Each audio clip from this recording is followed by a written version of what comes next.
همچه لفین خواهی آتش به غرورم زنو خواهی بنوا. همچه گوش نکنه. خواهی آتش به غرورم زنو خواهی بنوا.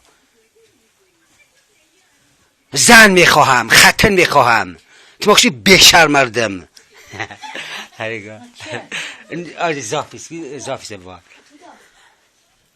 خواهی آتش به غرورم زنو خواهی بنوا. زنو خواهی زن میخواهم، ختن میخواهم. کی میشود؟ تو مخم شرمی است.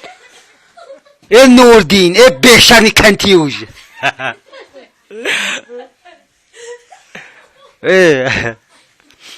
به اصطلاح فارسیدانان ایند نکاح دختر را گویند نکاح ختن، شریفه و تدی.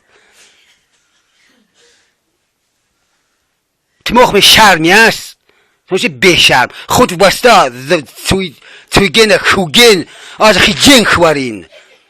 آن که باشد در کف شهوت اسیر. شهوت زنه کیفی ختن. شهوت خیجن خوارینه. تماخ شرمی است.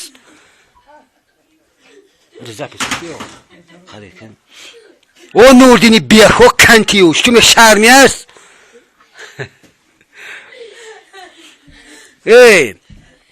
آن کی باشد در کف شهوت اسیر. شهوت کیفی ختن. تماخ شرمی است. 39 ساله هم از چه لرده بدین. خنید گوش کنید. وقتی گوش نکنید خیق وافتی بید.